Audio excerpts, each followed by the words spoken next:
Let's go for the actual score. Europa Natural Law.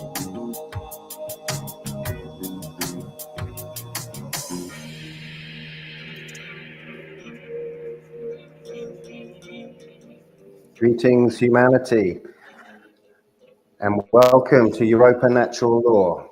This is a roundtable transmission dedicated to healing the madness, badness, and sadness that plagues our beautiful, bountiful world. Through regaining our sanity, reclaiming our inborn sovereignty, and honoring our inherent responsibility, we can improve reality. I'm Nemo Jones, reporting for Beauty from Devonshire, Albion, where I write, speak, and sing for freedom, reason, and beauty. You can find all my links on the World Wide Web at nemojones.com. And we're back to talk about Agape. It's spring, love is in the air, and here we are. I thought there was a bit more to it than we got to last week, so I thought let's go for another one on this subject. So before we get into that, let's go round and introduce everyone. So Jared, would you like to say hello? Hello, everyone. Thanks for joining Neems and Derek and Kareen and starts with a P, Palm. Sorry. I'm Jared from Arizona, Phoenix, Arizona, and I'm here to answer to my own conscience, to make sure that I at least put out there and represent what Agape is in connection with natural law. Next. Great. Cool, yeah. Derek? Derek Barlocelli out here in France, another fellow countryman of Jared from California. And yeah, felt quite an explosive, heart-opening awakening back in 2012. Maybe that's something I might delve into later, but Kareen, what's going on the Canadian scene? Well, right now there's a snowstorm, another one. There was one on Friday, and this one is even more stronger. It's stronger. So yeah, I'm Kareen from Montreal. I wasn't there at the previous discussion, and I wanted to make sure to at least make an appearance for this subject because it's a subject really dear and near to my heart. So here I am. Welcome. And Param? Can everybody hear me? I'm Param from originally from the Netherlands. I'm born in Amsterdam, but I've been living in France for over 45 years, I think. Anyway, that makes me practically French, and and I've been here before a couple of times, and I'm glad to be back. Have a little discussion with you all. Very pleased to meet the new ones here. Great. So welcome everyone. So I guess what I felt was I was just thinking about it during the week, and I just thought, well, this is such a fundamental aspect of life, really, and in a way it's like life itself. It's like life force itself, you know, I think. And it's also like what drives us to do everything that matters in life. Whether it's, you know, making nice food, growing nice food, you know, making things beautiful around us, nurturing each other, caring for each other, laughing, you know, and then of course that's in a way the lower realm, or the more like mundane. I don't want to say mundane because it's a beautiful realm of matter and of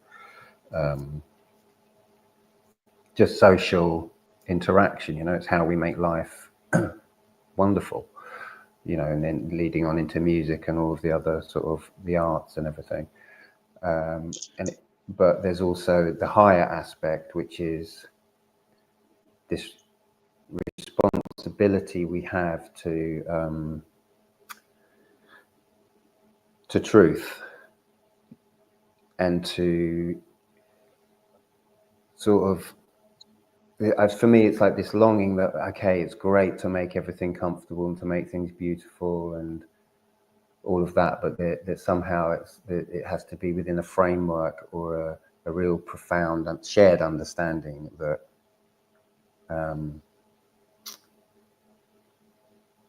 you know, that there is a truth. We are in service of truth. We are uplifting truth. We're following truth. And that's really love. The relationship between love and truth is so fundamental, I think. And I think I wanted to sort of dig into that a little bit more. That was kind of what I felt, why I wanted to carry on talking about the subject. And I think it just informs all of us why we kind of care about this work, is because we're so wanting to forge that connection in ourselves between our feeling of love and what is actually true, and then also wanting to sort of inspire that in the world and want people to be like, hold on a minute, there's more than just comfort and nice stuff.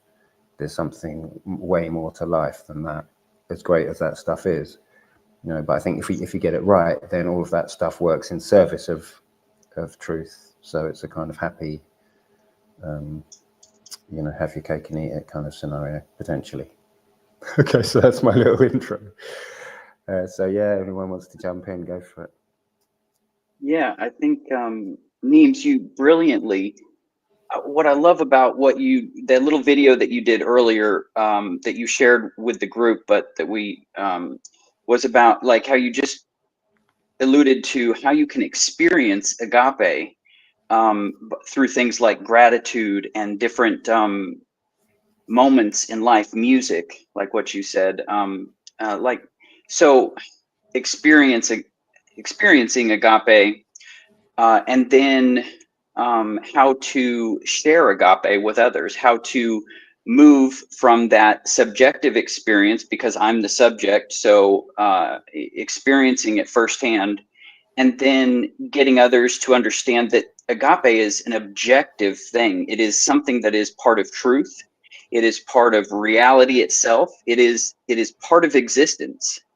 And so when you align yourself with existence itself, you can experience it through gratitude. You can experience it through music. You can experience it through all these different aspects of life, which we all can identify with and we can share. So I love that, the way that you brought in how to experience agape, not just how do we try to define it, label it, and intellectually describe it or break it down, because we're beings of light, and first and foremost we experience things and then we think about them, right? So we do both, of course. The mind, everything is mind, and so going into that really quickly, is, you know, part of agape is the ability to take consciousness, and then to move consciousness from being unawakened, dead, essentially, through natural law, and then to awaken the consciousness, and from the dead. So, you know, there's the resurrection of humanity. There's the biblical kind, but I like to think of it in more modern day times, that natural law is the resurrection of humanity. It is the awakening of the spirit to that which is, to the objective reality. And so agape is that form of higher conscience, not consciousness, but conscience.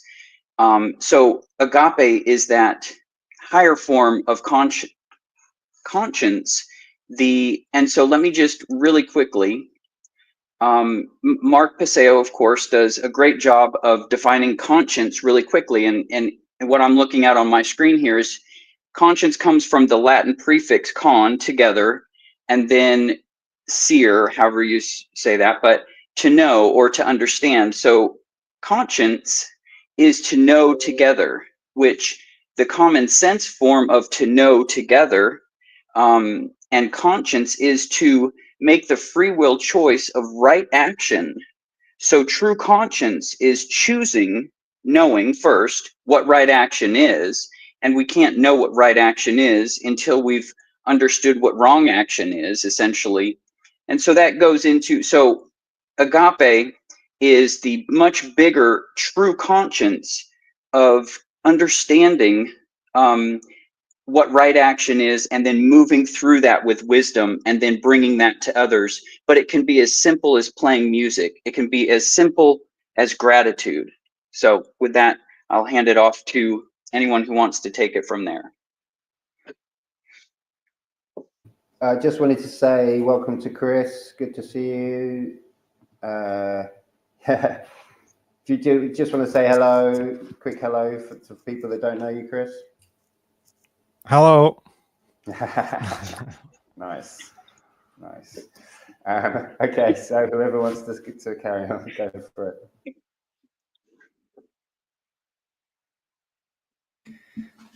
Please, I'm going to go last on this roundtable because I was in the last week's. So please, Karine, ladies first, if you will, or Param, Chris, whoever, whatever's clever, y'all. Yeah.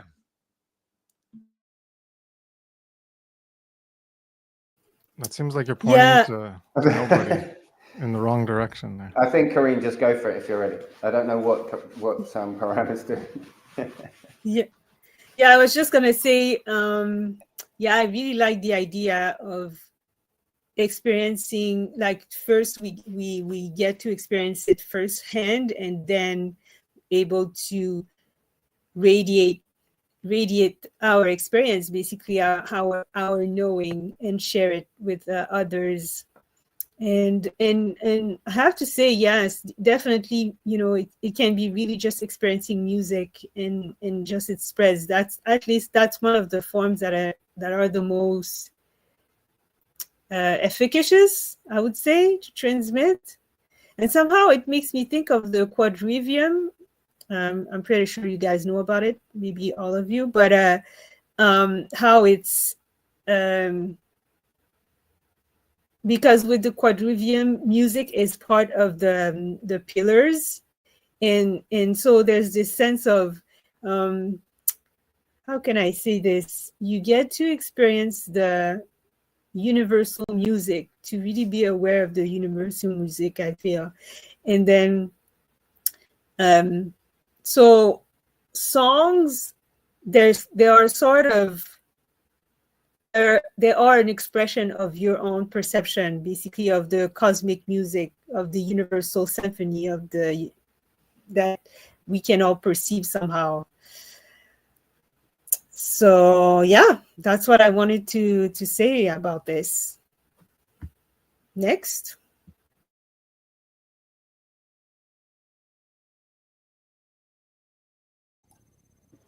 Sorry, Okay, I'm sorry, guys. I'm still not quite getting this interface, so you might get a bit more of me than you'd like. But if anyone can jump in.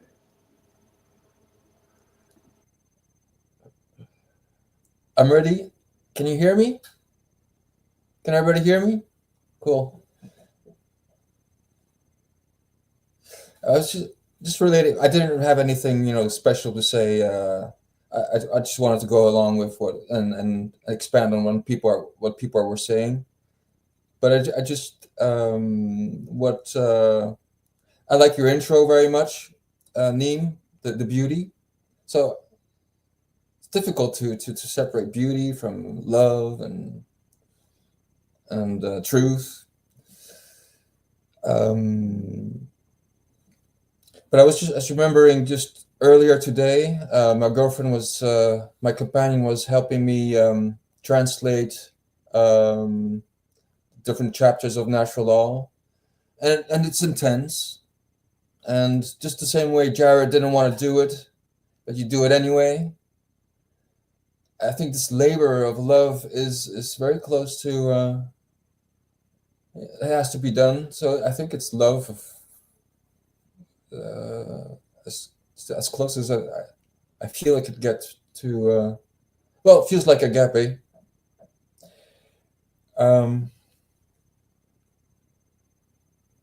Yeah, Jared, I feel the thing. You know, I've been a comedian, and so you overcome stage fright, but doesn't mean you want to be there. And then, and what else can I say? Yeah, I made this little drawing. You know, everybody knows the law of freedom, right? That morality, once when it's taken in, leads to more freedom, because you don't need people to remind you the limits, since you have taken them inside of you and understood them to be objective boundaries of morality and transgression. And in the same way, love of truth serves justice. So it's interesting to see how keywords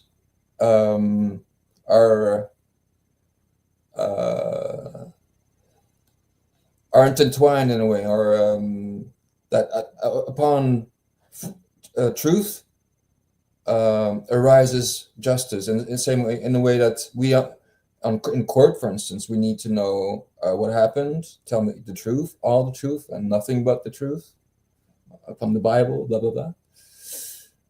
And so it's interesting how on the basis of truth, justice arises, can only arise upon justice, in the same way that only upon objective morality could we experience collective freedom, or in the same way only self-governance or inner monarchy could lead to, in the outer world, collective anarchy.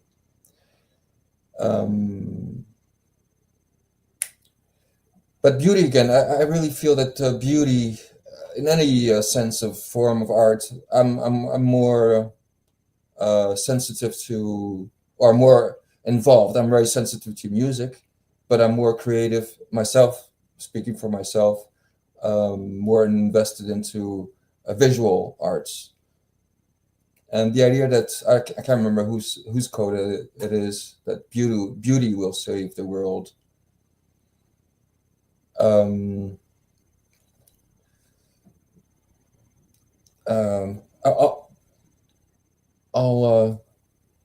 I'd like to listen to the rest of you now.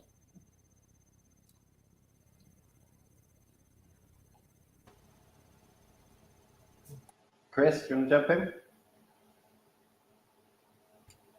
Sure. So I don't know if you guys have presented maybe like descriptions or definitions or stuff like that. But I'm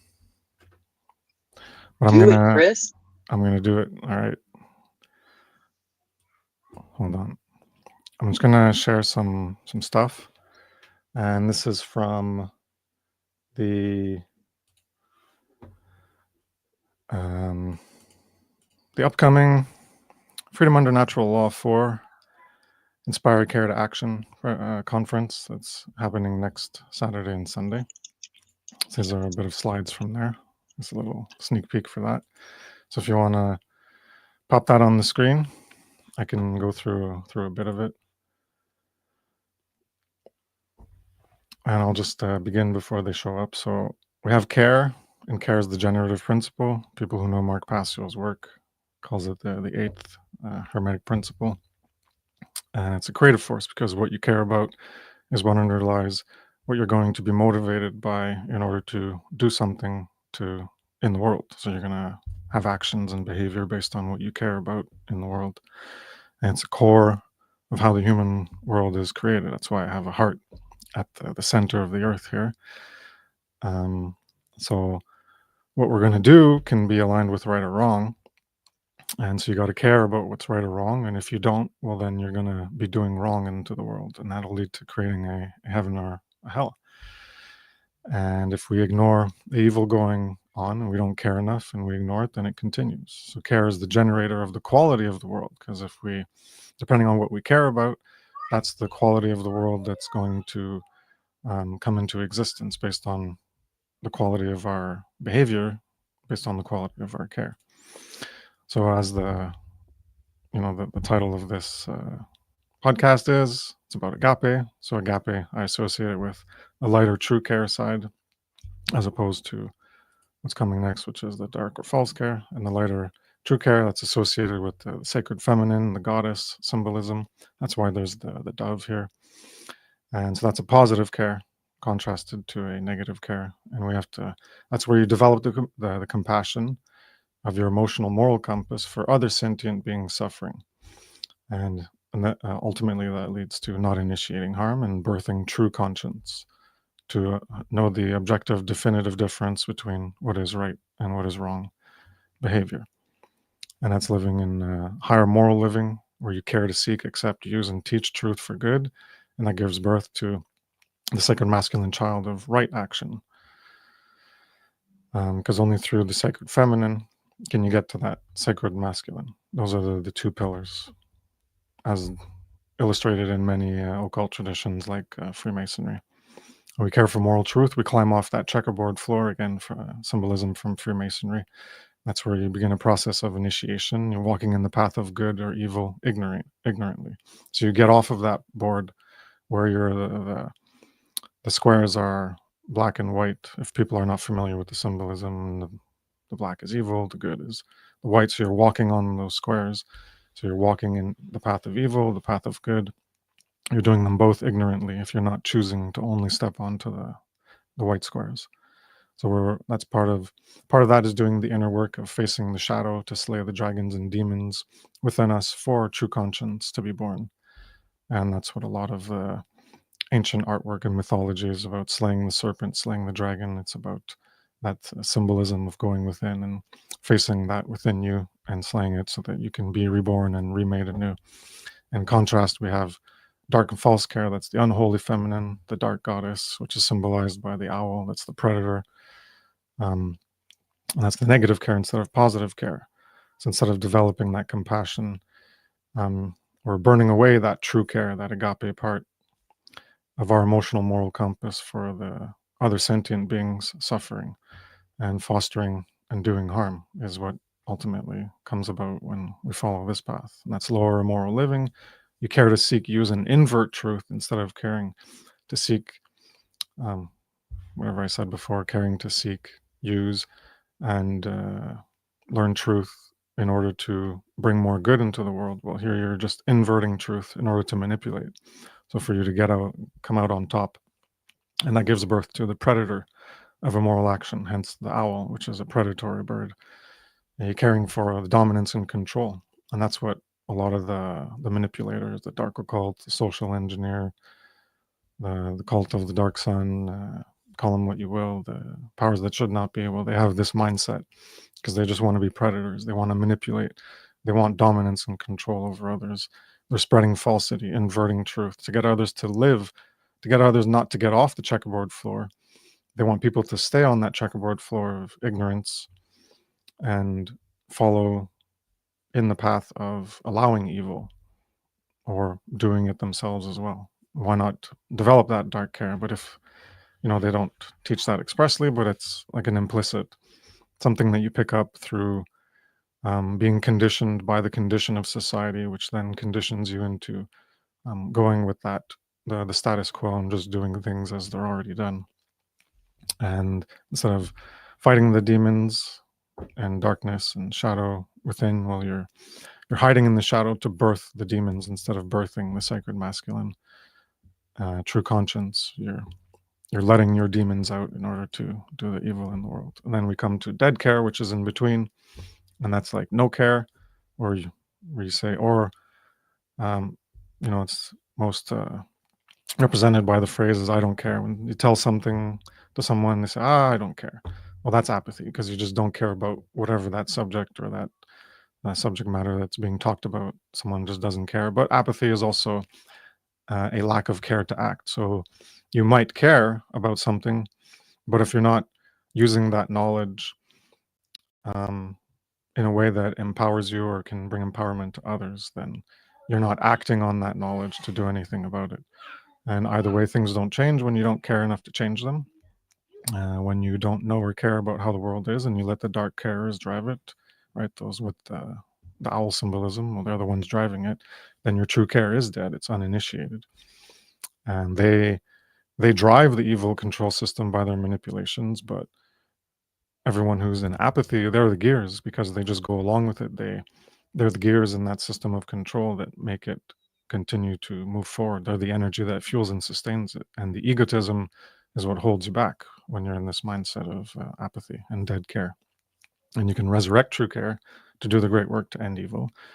You might know about the true condition of the world, but if you want a moral world, yet you're not activated to create it, then you still have deadened care in you. So even though you can be on the path of true care, you can still have deadened care in you, because you still don't have enough care for truth to get you to that goal of true care of agape, to do something to activate yourself. And that's moral relativism. Moral relativism is present when true conscience, which is birthed through true care, is absent, because you don't have true conscience if you don't have enough true care. And that's because you're still in apathy, or you have outright dark care. And when you're in apathy, well, you're still in moral relativism, because you don't have that true conscience developed and you're not activated. And that brings us to the dead symbolism, where the apathy for truth is symbolic of being dead or asleep, unawakened, uninitiated, unbegun, unconscious, inactive in life. And so you're dead in the coffin or in the tomb, like Jesus. And this is a Freemasonic symbolism with Hiram Abiff, or Hiram Abiff. And so you're dead in the coffin, grave, or tomb, unconscious to moral truth and its importance in life. You're not being consciously aware of the importance of caring for truth and acting in alignment with truth. Not to care about what is happening in the world, nor having the intelligence, courage, or will to change it. And that equates to deadened thoughts, emotions, and actions. And that's why there's the symbolism of 322 in the Skull and Bones of Yale, I think it is. I forget which university, but the 322, that has to do with whether action is activated, the 3, but their, is it 3? Yeah, 322, and it's March 22nd for the beginning of the season of sacrifice, the occult season of sacrifice, and 322 as a symbolic of, they have their thoughts, so they have the knowledge, but they're not, they don't have the true care, and they don't have the wisdom, the sacred masculine child of wisdom of right action. So that's the symbolism. Mark Passio talks about that more. So apathy for truth creates ignorance, cowardice, and laziness. And apathy kills care, ignorance kills intelligence, cowardice kills courage, laziness kills willpower, leading to an absence of action. That's being inactive and dead, hence the symbolism of the tomb, where you're unconscious and inactive in life, because essentially it's being dead. And then the dark carers are active in creating evil, but you, as part of the quote dead, well, you're not active in trying to stop evil. So the dark carers, they're not dead because they've activated themselves on the dark path, and the true carers are activated on the true path. And then the dead, those who don't care enough to be activated, well, they're just not doing anything to knowingly promote evil or knowingly engage their behaviors to stop evil, but they're unknowingly part of that aspect of perpetuating evil, because, again, as I showed here, that you're part of that system and the fuel and the gears to make it go. So the goal is to resurrect your true care. So again, this is Freemasonic symbolism, the master carpet, and that's the coffin of Hiram Abiff. And here's the checkerboard floor, and we got the 2 pillars. So that's all stuff we've already talked about. And that's going to the Eye of Providence, the enlightenment, where you can see. And talked about that in the Seed 5 presentation. I went into the Eye of Providence about seeing into the future, and that's what you use the past behaviors to learn what's right and what's wrong, and that's your guide to your future behavior. And so the dead symbolism is used to express unrealized and unactualized potential to care for, seek, embrace, embody, and live aligned to moral truth. That's the way and the path. That's when you refer to Jesus and what Jesus talks about. He talks about how he's the light and he's the way and he's the path, because it's symbolism for the moral way, the moral path. That's what the light is supposed to be, not the dark light, the dark carers, the dark occultists. They use the dark light. That's why the cult of the dark sun. And the true light is the not the dark light. So you live aligned to the moral path as a truer, realer, higher version of yourself, and then you become initiated, awake, aware, and begin to do the work of trying to end evil. So until you get to that level of caring for truth, you still have apathy within you, which still makes you partly, quote, dead.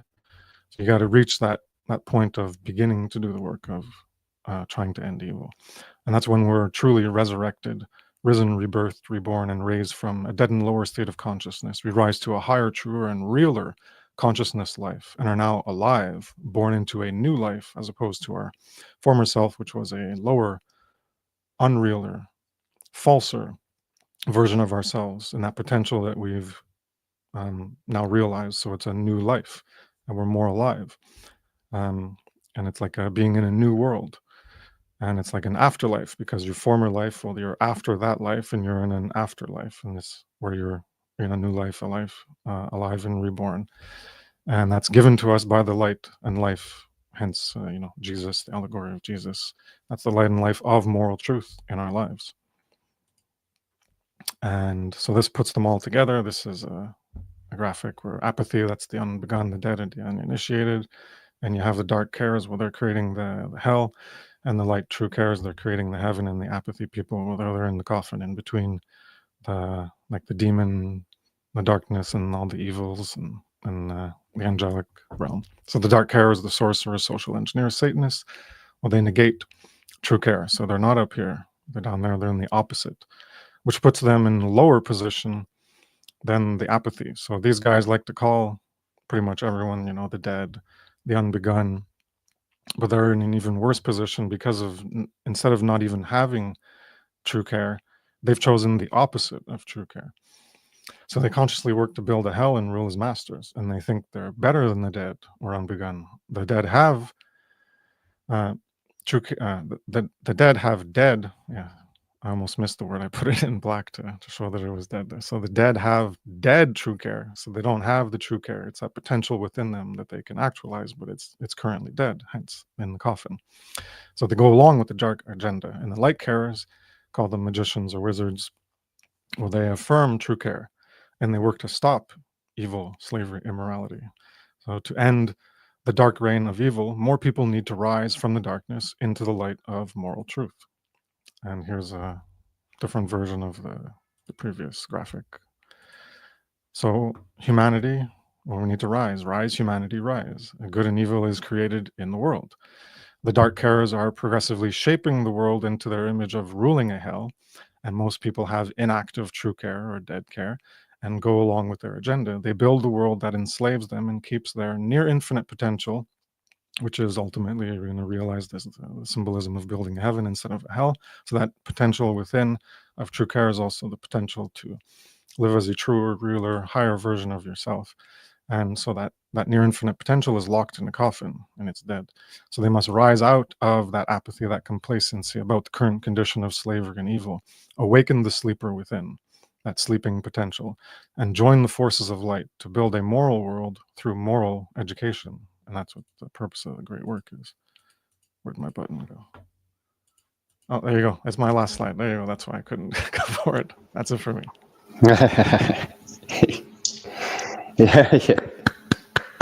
Yeah, nice, Chris. Thank you. Great stuff. And Drea's been asked in the comments, where are those slides available, or are they brand new? Are they for your? You're muted, Nemo. You got to wait I'm one more week. Freedom Under Natural Law Conference, 22nd and 23rd of February coming up.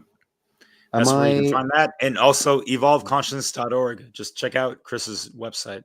He's already you got like 1,000 fucking slides on that channel already that apply so much to what you mentioned already. And sorry, my voice is kind of hoarse because I've been supercharged to get my presentation for this next funnel, or funnel is an acronym, FUNL, Freedom Under Natural Law.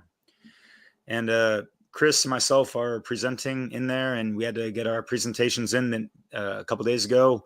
I've been cathartic as fuck and supercharged to get this shit on time. I've overcome a lot, but it's all the love of the fucking labor, straight up. And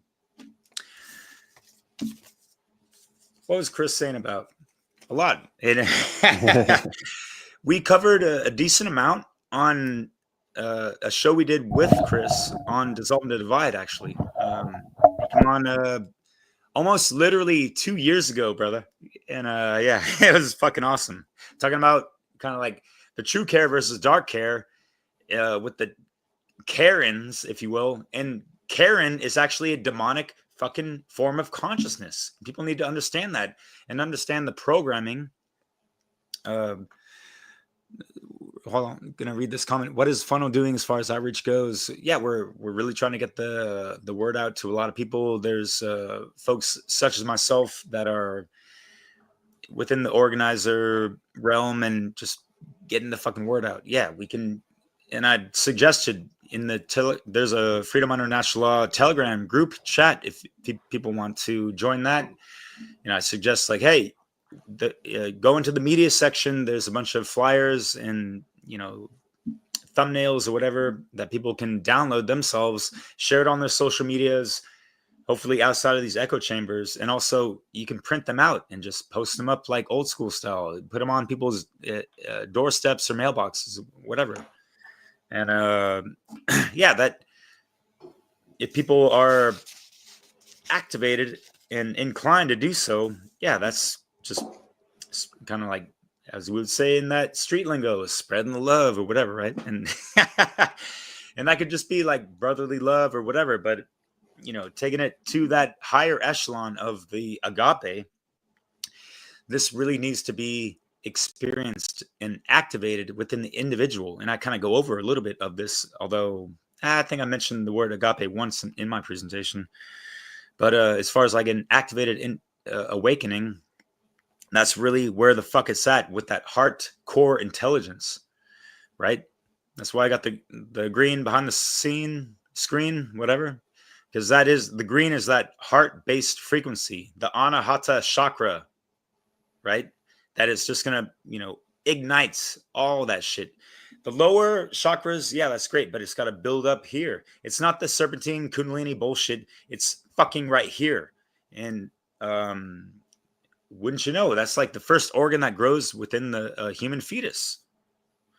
So keep those things in mind, and keep in mind that, yeah, love, this type of universal love extends to all aspects of life, including, you know, our animal and plant and mineral friends. And we want to treat those with as much respect as fucking possible, even in this fallen time matrix that we're in. And when I say time matrix, I'm talking about, and people know about the hex around Saturn, right? Saturn representing Kronos and all this stuff, and how, yeah, like, so there's like some of the harmonics and stuff that has been distorted within this whole fucking solar system pretty much since before the time of Atlantis. And you know, that's kind of a quick aside, but so how do we actualize this movement of agape love in expression? Yeah, music is definitely part of that, you know, that sound song frequency that I kind of mentioned in the presentation, of being a proper exemplary role model of being in alignment to these things, right? And it is kind of also moving the formless into form, how we manifest things, you know, like from the subconscious, unconscious to the conscious, you know, make the darkness conscious, right? Within yourself and for others. And that, yeah, Jeffrey Phillips, what's up, man? You talking about shadow work? And yeah, there's a total 100% validity to that. And people need to really go through the ringer and hit that dark night of the soul or catalyst or whatever that's really gonna ignite something within them to light a fire up their fucking ass to get their heads up out of that shit, right? So that they can be more aligned to these things. And as far as speaking from my experience, like there's just a frequency shift, and like my heart was just wide the fuck open to more of the divine things of this reality at a multidimensional level. I'm not going to get all woo woo, whatever the fuck, because you know, that's not where it ends. There's no arrival point. That's where the fuck it begins, pretty much. Because we still got to keep building our grammar, be fine tuning our instruments, and we have to understand and deal with the fact that this path work, especially at the level where humanity's at, it requires a fuck ton of care and sacrifice, even, and being comfortable being outside of your comfort zone. Okay, we're in the midst of not just physical warfare, but spiritual warfare for fucking eons. So what the fuck are we doing? You know, like, what are you willing to sacrifice to make this shit fucking work and correct all the fucked up shit going on in the world, right? How is your fucking care operated on a daily fucking basis? That's a question people need to be asking themselves. All right. And yeah, just trying to bring that proper inspiration for, you know, to have people care about acting positively in this world. I totally messed that up, but that's kind of like the headline of the Freedom Under Natural Law conference next weekend, which is yeah. We didn't emphasize that enough, right? No, just kidding. But last thing, and then I'll pass it off. Param, yeah, appreciate what you said. And yeah, part of my sub title of my presentation is I'm talking about AI, and I'm trying to flip the motherfucking script on this motherfucking whack-ass artificial bullshit. And it's not intelligent. It's intellectual, and it's aggregating all the information and stuff that, you know, humans have already created. Wow, like, so fucking impressive. You know, fuck out of here with their bullshit AI generated stuff. But at the same time, like, I don't care if people, content creators, are using that. You know, like KRIS, I think you had some slides, other people have, and whatever. Like, but folks on the great work level are not, you know, having their whole videos and content be completely fucking AI generated. That's lazy motherfucking bullshit. And y'all need to stop that motherfucking fraudulent fuckery. All right. With that said, yeah, I'm supercharged with this shit. I'm fucking so pissed off how fucking fucked up shit is in this realm. And it's driven by so much fucking love and care. All right. Because I do have a lot of love for beauty. And this AI bullshit isn't fucking up to snuff at all. Fuck that shit. All right. So, yeah, going back to what Param said in the little group chat, I appreciate that. Because I do talk about being an activated individual, an authentic individual in the face of this artificial fuckery, right? When the love of truth is more important to you than what people think of you, then you're on the right path, type of thing. And that's part of it. Because, you know, we have to hold the truth above, unfortunately, like anything fucking else, right? So we do not have to be so taking things so fucking personal, because like the truth is objective. Just align to that and leave the rest behind. Like, big fucking deal. You know, get your ego bullshit the fuck over it. You know, like, do the fucking work. There's so many layers and you know, peels of the onion that we got to go through on an individual fucking level, right? So keep that in mind. Keep that compassion in your heart for our brothers and sisters that aren't fucking nearly on the fucking level, right? How else are we going to reach these people?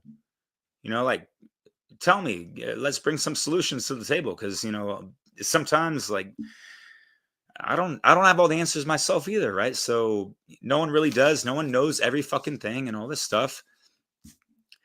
freedomundernaturalllaw.com.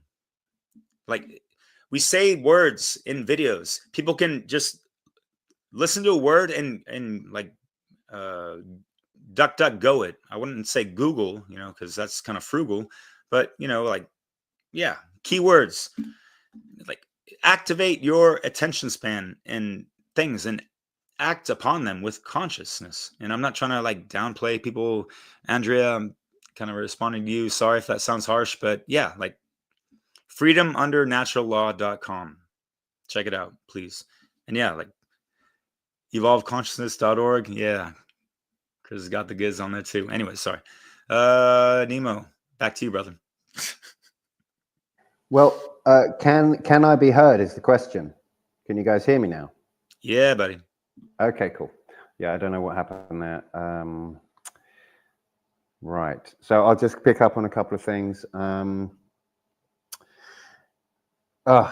So many people have spoken so much stuff. I just wanted to sort of touch in back on some points. So it's stretching back a ways, but like, I think this thing about music is amazing. You know, I mean, as I've always played music, and it's, you know, when you're in this sort of this kind of intellectual conception of love in the, you know, it connects with you in different ways. Like you can understand it in a logical way, and then there's these kind of mysteries. That's why I was talking about at the beginning, talking about beauty. And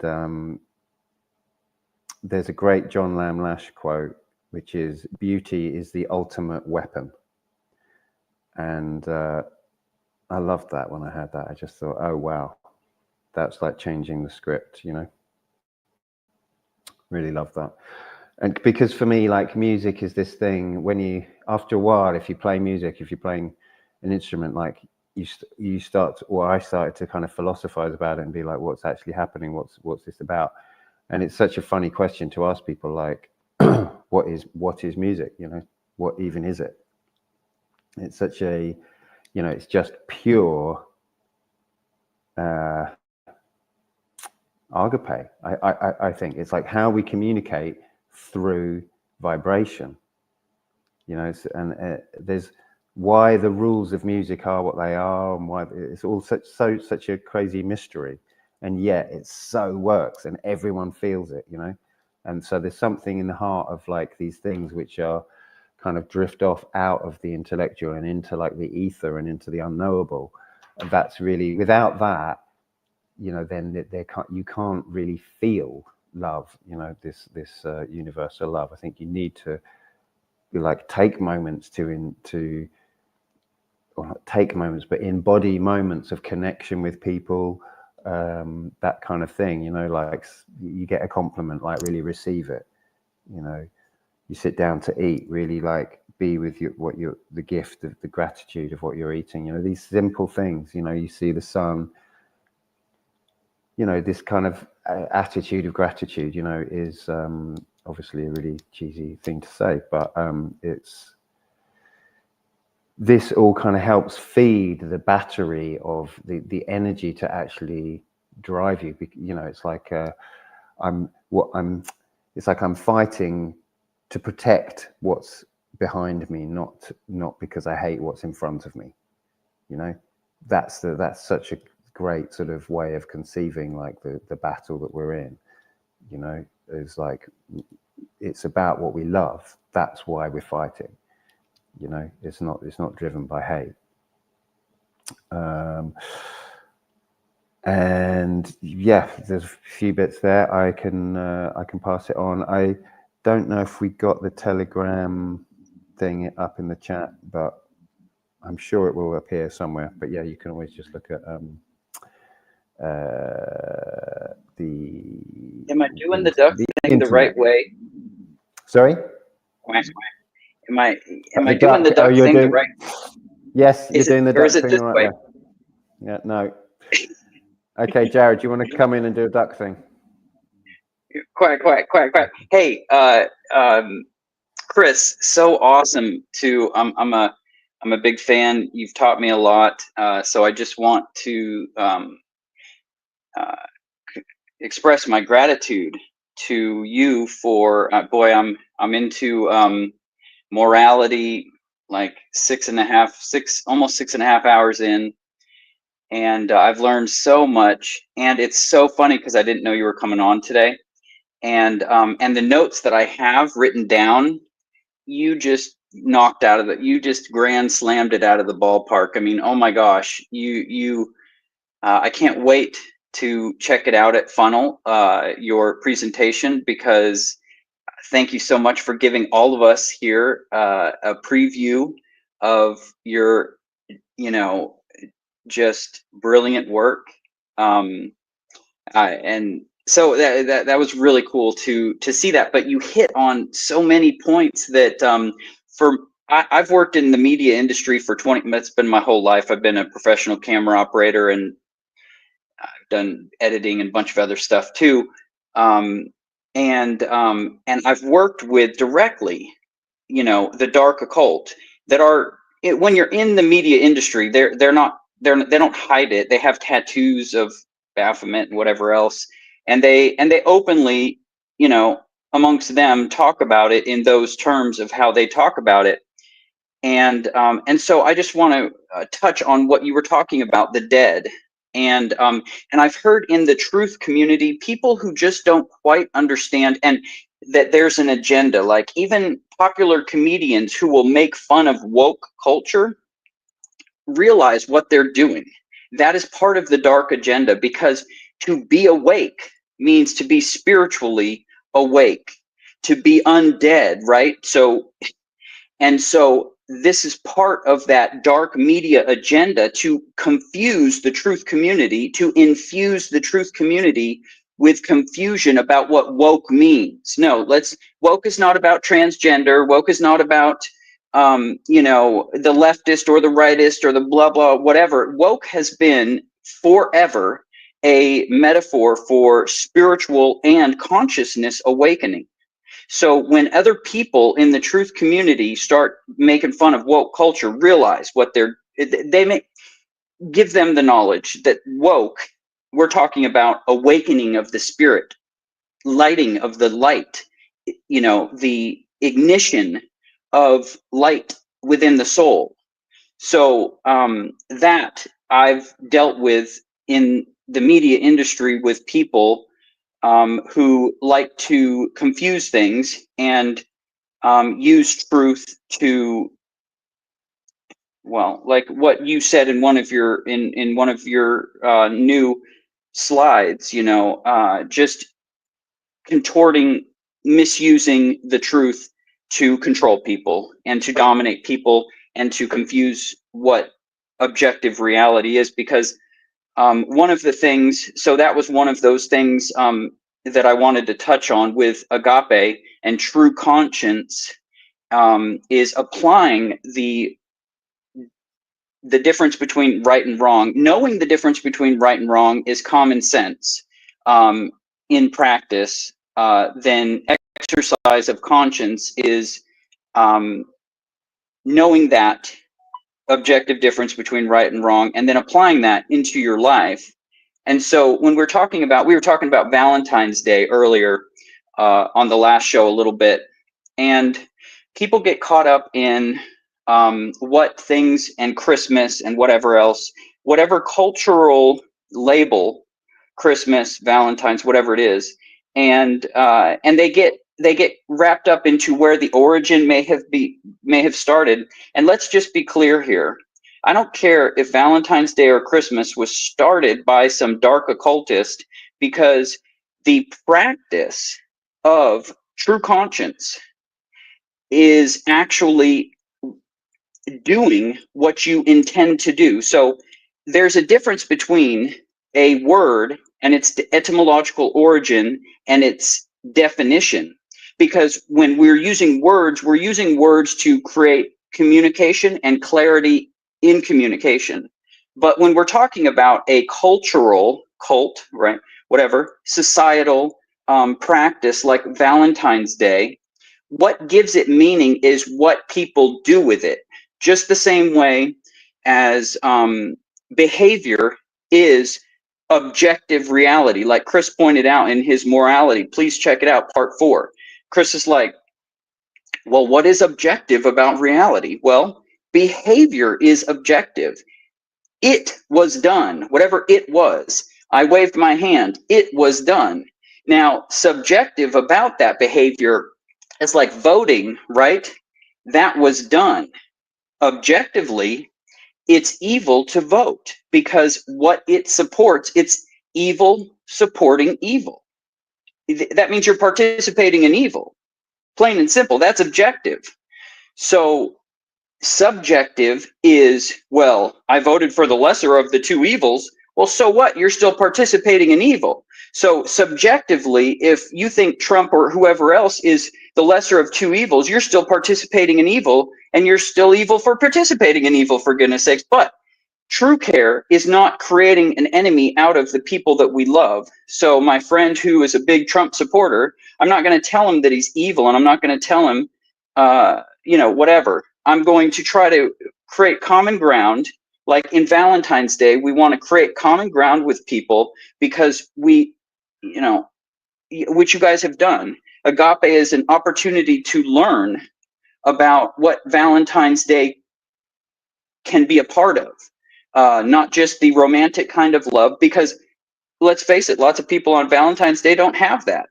Okay? So agape is so much bigger than just that romantic love. So you guys have been performing the great work by talking about Valentine's Day in perspective of agape, of love in action. So back to the misuse of my friend. So creating common ground and talking to people about what a false claim of ownership is, and that government is slavery because it's a false claim of ownership, and what that actually means, and then defining that for him. I got him on my side, right? Because he cannot disagree with the fact that stealing your money, your income, is a false claim of ownership over you, and so forth. So we want to, in this truth community, natural law community, because truth is objective, natural law is objective. And so we want to, let's always work our way towards what is common ground and meeting people where they're at, because humanity is not evolved yet. Chris is helping with his evolved consciousness, work that he's been putting out. He's helping to evolve people's consciousness. But that's a step-by-step thing, and we need to meet people where they're at, and we can't beat them over the head, because we're not going to make any friends, and our message isn't going to reach very many people by beating people over the head. So so practice makes meaning when we're talking about cultural things like Valentine's Day. Practice, not how it was started. I don't care if Valentine's Day was started in some dark way. Practice and what we do with it in behavior, that's objective. Behavior is objective, what we're doing. How that affects me is subjective. How that affects you is subjective, because you're the subject. So what we do with our cultural holidays and our behavior creates meaning, not how it was started. So let's not confuse that, okay? There, I'm done. Hey, thank you, Jared. And I wanted to come on talk a bit about what Nemo was saying, because I was reacting to it when he was talking very emphatically. And it's because what he brought on is, it involves the body a lot. Even gratitude. You sort of experience something that makes you feel good, satisfaction, contentment, joy, and then you exude that. And I wanted to say too, because Jeffrey Phillips in the YouTube comments, he was saying that music also has been used to rot people's brains. And totally, we've seen that a lot, especially in the few decades now. But then what it makes me think is that true music it's first and foremost your own experience. It's an expression of gratitude, I find, because you perceive that the universe is love, is based on love. You basically perceive the truth of the universe, and you express that back in as an expression of gratitude, in honor of the creator, of source. That's at least how I feel it, how it's really like it involves really your own physical experience. Well, not just physical, your whole being. Like it touches your soul, it touches your physical body, you feel a sense there, your astral body, your whole being is involved in it. And what I find is that for people who are engaged in rotting people's brain using music, it's as if they are shut off from that truth. They purposefully cut themselves, they disconnect themselves from, truly experiencing reality, the reality of the universe. Last thing that I want us to say, I really appreciated what you said, Jared, about, coming up, one side of how, dead, like one side of the dead can be expressed. And I just want to say too that what is these days, we see a lot of movies and TV shows about zombies, and how it sort of habituates the people and entertains them with this notion of being dead without really understanding it. And it just makes it into an entertainment, and it also deadens basically the conscience of the people as well, because you don't really take it seriously. You don't, it's that awareness, that courage gives so much aliveness to your being. You feel suddenly that you have the courage, you have the motivation to stand up for yourself, for your children, for your children's children, and you have the courage to speak up. Whereas when you are entertained and allow yourself to be lullabied by whatever they put up about zombies, about vampires too, stuff like that, you basically are, you just, there's really a sense of being in a trance, basically. You allow yourself to really be taken over by this trance, and it's just, it's a form of apathy, definitely. So thank you very much, KRIS, for those slides, by the way. There's a lot that it brought on. So yeah, that's it for me for now. I'll just say we've just passed an hour, so yeah, sort of closing thoughts. Everyone's come in. Param, we haven't heard from you for a bit.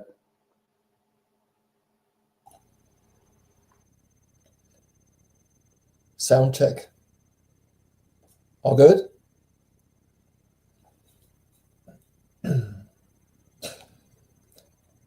More solution-oriented, to touch upon, well, whoever did.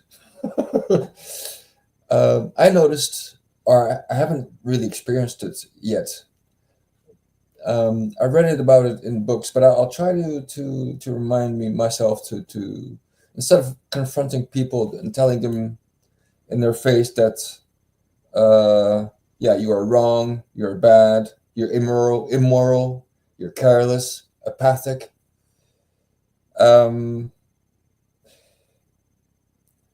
I haven't tried it, but to come up with like something like, oh, this is ugly, like the opposite of beautiful. This doesn't look like you. Is this your best shot at arriving to the better version of yourself? Well, that's a little long, but you see what I'm getting at? It's like, because when somebody hears you're bad, immoral,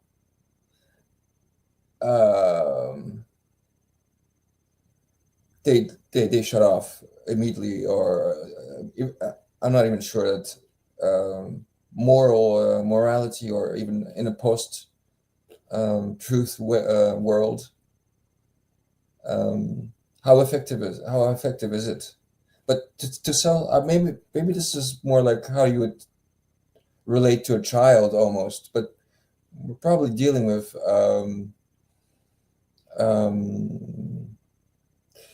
well, with adults with a child's mentation.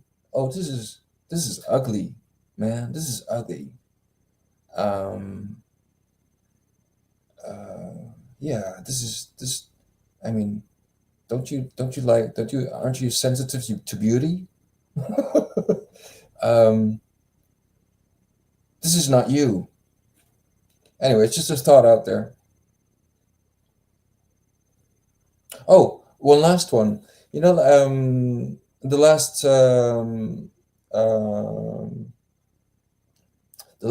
time you mentioned 3 different types of probably there are more types of love, huh? Eros, Philos, and Agape. I was trying to define the difference, and then KRIS expands on true care. This is probably very pertinent equation to what Agape is.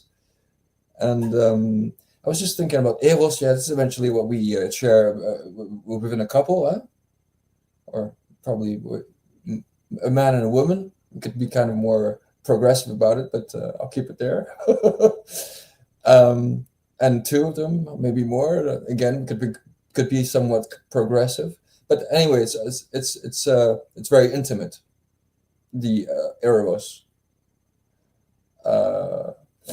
Then the Philos.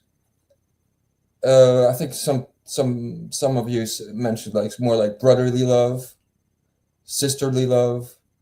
Well, related to human beings, I would say, Philos. But then what's still missing is it's all the rest, like the whole other creatures of creation and the universe itself and us. And it's interesting how the Agape love is like the link between the infinitely wide and the infinitely small, in a way. I think it's a very interesting, because Eros and Philos are kind of the smaller circles. But interestingly, just the idea that Agape is like the joining point between you and the rest of the universe, and it's the love of the universe reflects also the love you have for that inner spark of the infinite within you. I'm done. Thanks. I think that's such a great point that I'd certainly missed so far in this discussion, trying to drag myself in. Yeah, that's brilliant. Because I don't know if there is in these Greek, ancient Greek concepts, I don't know if there is self-love. I think it may well be, as you say, that it's included as part of Agape, which of course makes complete sense. It's like, how can one love everything without loving yourself? It's like, yeah, obviously. That's great.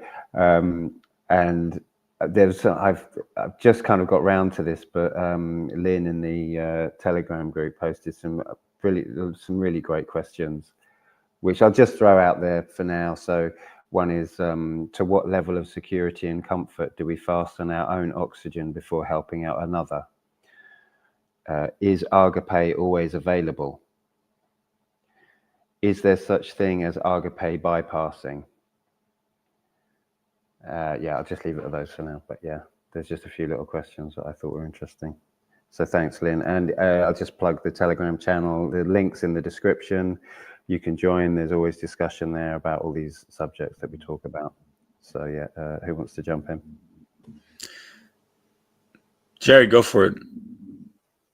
Yeah, I've got a really good segue for your next week's discussion So I don't know, I can save that for the end or just kind of segue into it now, but whenever you want. I guess now. Where does meaning come from, right? So where does meaning come from? And when we're talking about Valentine's Day, we're talking about a cultural tradition that is born from behavior and then meaning derived from that behavior. When we're talking about language and agape, we're talking about where does meaning come from? And that starts with the etymological derivate origin, if you will, of the actual word.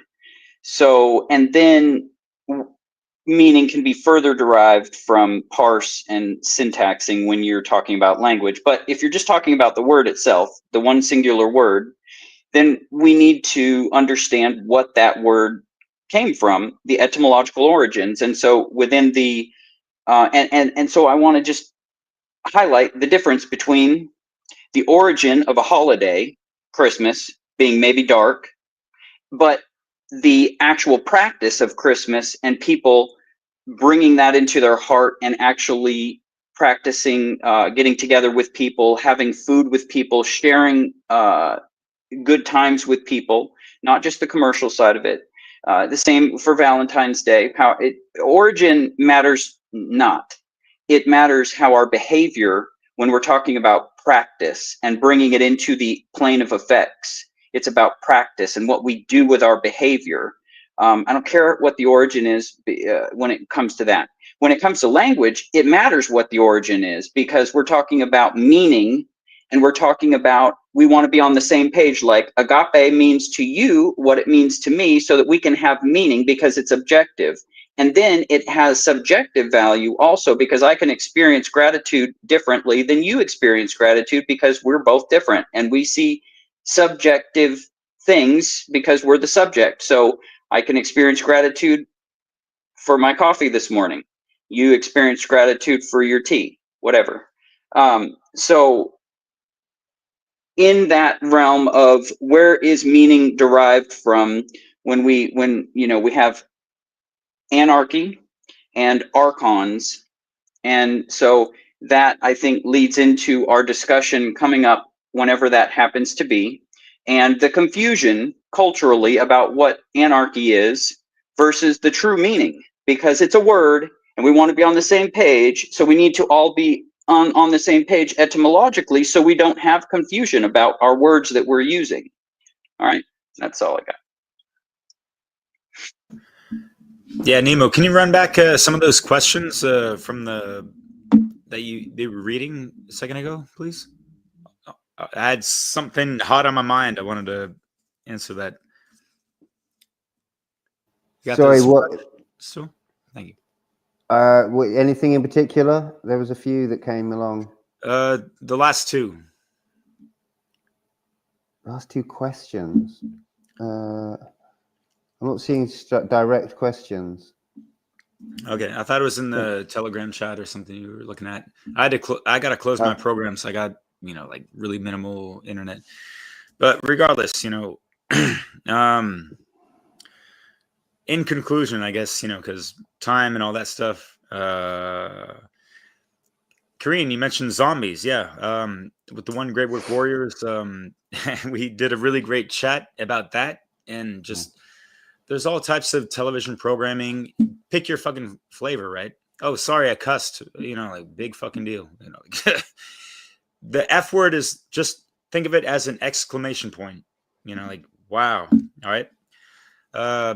But as far as television programming and music as well, it's just you got your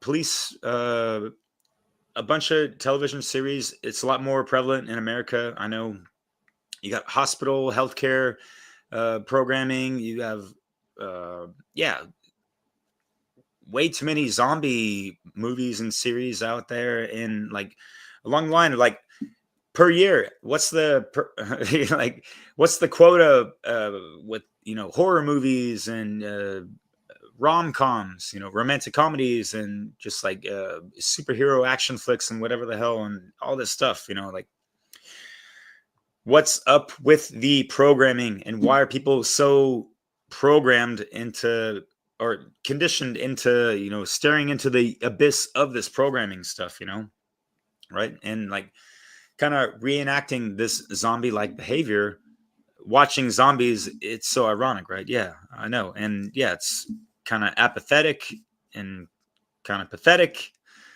but it's not anti-Semitic. But anyway.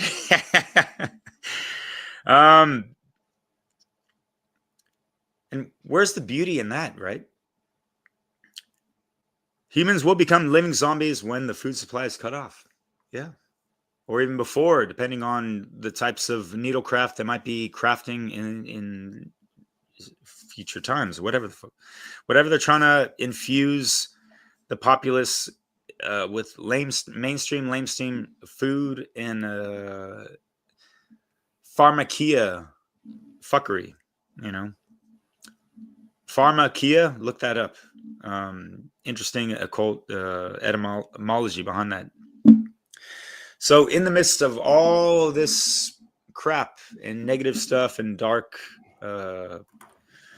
agendas, how are we activating that true care to counteract that and just be opposed to it, non-complicit, participants, and, you know, the whole nine of that, you know. Yeah, take those into deep consideration, contemplation, and meditation. And do not find inspiration from all types of beauty, whether it be from nature. What's up, Oscar? I'll hit you up in a second, man. You're late again. What happened, brother? I know you're busy, but everyone's got their schedules and whatever. It's all good. Going back to beauty. I love this. And I love the fact of being in Europe and looking at and living within the beautiful monuments in just the old architecture, whether it be Victorian, pre or post, and all that stuff. It just seems like, you know, those builders at that time and the architects and all that, they were inspired by a lot of beauty, right? And a lot of that beauty comes from that feminine essence.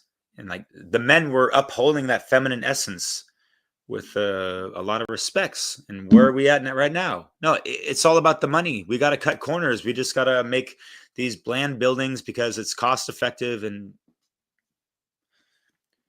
modernism or whatever the hell, like, it's really whack to me. And it doesn't portray much love to the craft of, you know, masonry. Nothing Masonic, Freemasonry, whatever you know, like, people got their heads up their ass if they think, you know, Freemasonry is all dark, negative, whatever the fuck. Ah, damn, we lost Chris. I should have let him go on, but he's got kids and all that stuff, and he's, you know, operating off that proper care for that, so it's all good. So operating from that care and love for beauty and truth and what's right and all these things.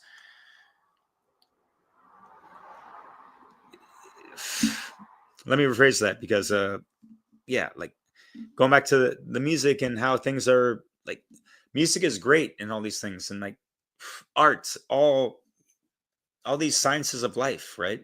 They've all been kind of inverted to certain degrees.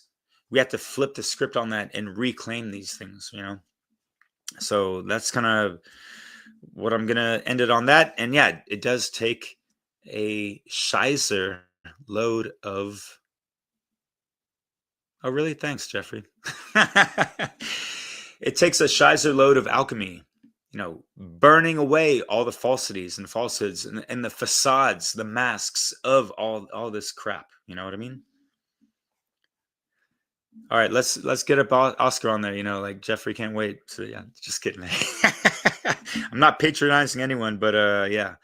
But last thing real quick, because Chris Nelson mentioned a really great thing in regards to the programmed phrase, and it's like a parasitic thing that people have running in their minds, like, oh, well, I don't care about this, da da da da da. Are you sure? Is that the best wording for these things? Would it be better to say, you know, oh, I don't really like that or something like that. My grandmother told me like, oh, like if you're at the dinner table and you say you don't like that, it's better to say, oh, I don't care for that. And I was like, why? Kind of stuff, you know, like not to get into semantics, but you know, like just going to the etymology of the word care, and that it's the generative principle, right? So operating from that heart-based intelligence, that's from the heart is where it starts, right? So yeah, Oscar, I'm gonna let you start now. So yeah, I'm muting my mic. Please send it to him. Nemo, I'm done. And thank you so much, everyone, for showing up. All the listeners out there.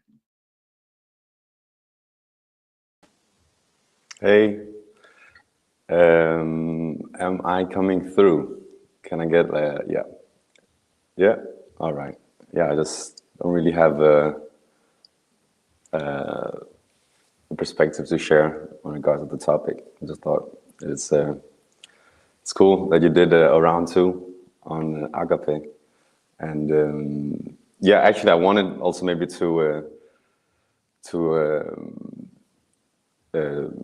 invite people for the Thursday video call that we do sometimes. At the we've just begun. It's becoming. I hope it's becoming a tradition. We've only done it a couple times, 4 times or so. It's Thursday evenings, Central European time, around 7. And yeah, it's an open invitation to anyone who wants to join. Yeah, more casual, informal, if you will, right? Exactly. Yeah. I mean, people can bring up any topic. That doesn't mean that there isn't gonna be there isn't gonna be some, like, people bring up flat Earth or something. It might be it might be challenged whether or not that's actually true or not. But yeah.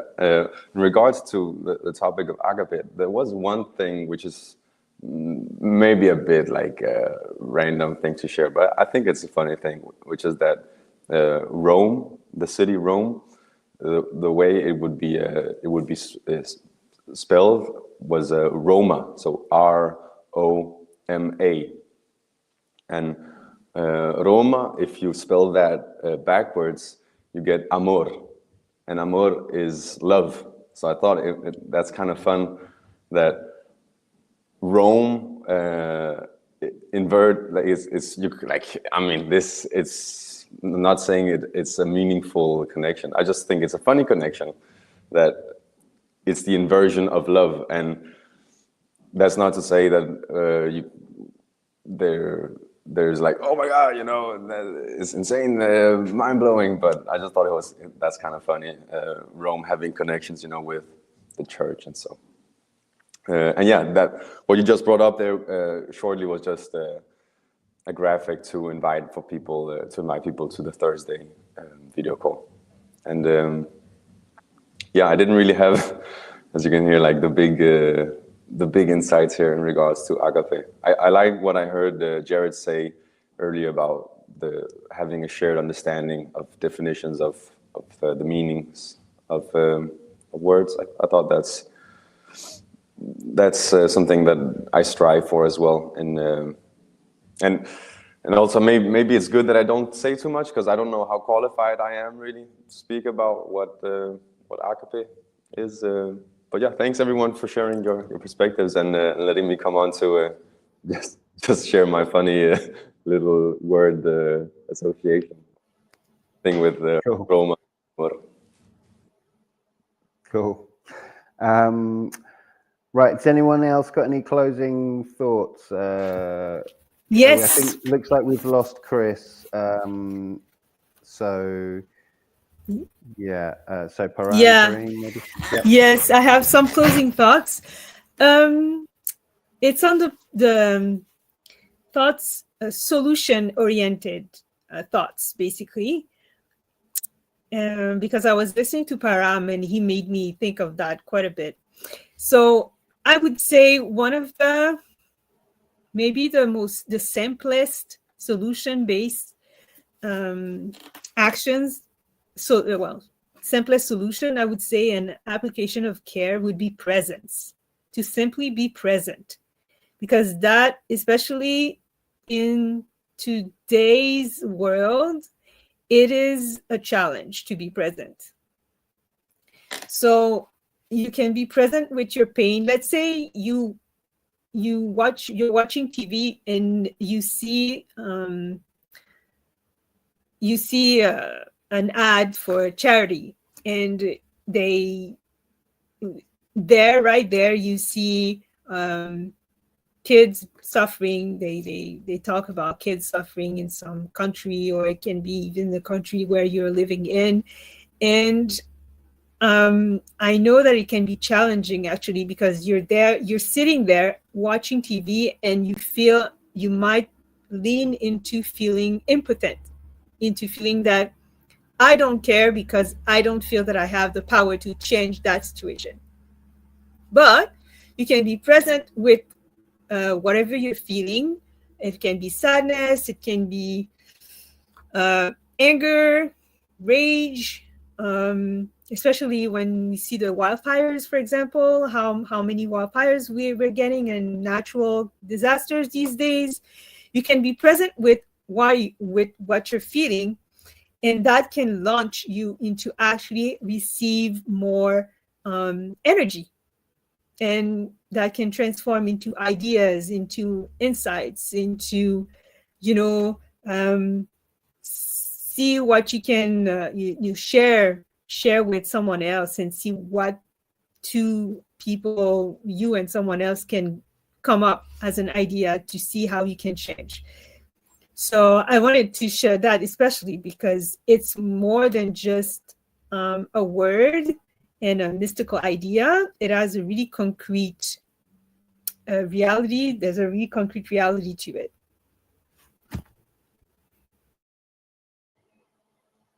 Yeah, I wanted to say something about dichotomy, and about this question about music, and how, just to take it as an example, same as food. Like, food can be medicine, food can be poison.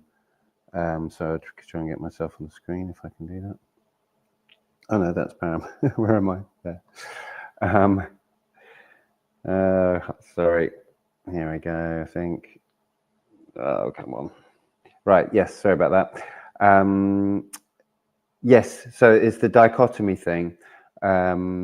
This kind of false idea, like, oh, but hold on, music, we it's hard for us to get our heads around the fact that, like, sound, music, playing with sound, playing with frequencies, within that spectrum, can be evil and can be good, and can be both, can be a mixture of both even, like, let's say, it's very delicate, this thing of, like, for example, like tuning, just the very fact of tuning, we're all so incredibly tuned without realizing it, just from listening to music. We can, if someone's singing out of tune, we'll be like, oh, it like hurts, But then if another person sings like just that little bit out of tune, and then they slide into the note, you're like, oh yeah, you feel it. So they're using that little bit of the darkness to kind of bring in the light.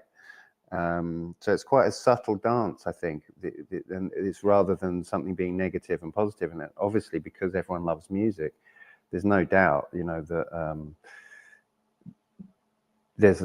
there's a lot of, I mean, what nightclubs are now is pretty,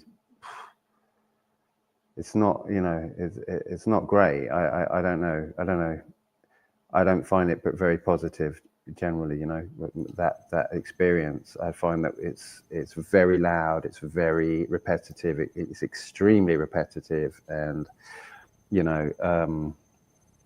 and dark, and people go out there like, let's go to the club, and you're like, why are you here? This is not fun, this is not uplifting. It's not doing with music what we all know can be done with music. It's something else, and there's some other purpose for being there. And really, it tends to be hedonism and whatever, and not really focusing on uplifting and on anything uplifting. Anyway, that's a bit of a sort of tangent, but it was just this thing about you know, same with like food can be medicine, it can be poison, all of these things, all of these expressions of beauty, they have another side. Everything can be warped and twisted. And there's a kind of balance, you know, because sometimes you need a little bit of salt to bring out the sweet or whatever it is, you know. Yeah, so that was my last little thought. Did anyone else have any very closing thoughts? Because we've gone on, I think this is actually the longest show so far. Anyone want to jump in? Yeah, I just want to say I'm looking forward to the Freedom Under Natural Law conference coming up this weekend. Hope everyone finds the time to, if not this weekend, at least check out some of the presentations. I know I'm definitely looking forward. Oscar, your mic's really gone kind of weird. So okay. I'll just. Oh, now I can hear you fine. Okay. Who knew? Yeah, I do it again. I just wanted the Freedom Under Natural Law conference coming up this weekend, and if people don't get the chance to tune in while it's streamed live, it's absolutely possible to watch the replays afterwards. And yeah, looking forward to the next roundtable discussion as well. This is going to also happen next weekend. But yeah, that was it. Just a reminder of the Freedom Under Natural Law. Okay, you're still fading in and out, but I sort of got the gist. Yeah. But great. I'm trying to whiz through these last comments to get them up. There's loads that came up while I was talking, so I don't know. Anyway, sure they're fine. So shall I close it there? Any last thoughts? Anyone? Last moment, last option. Agape mother lovers.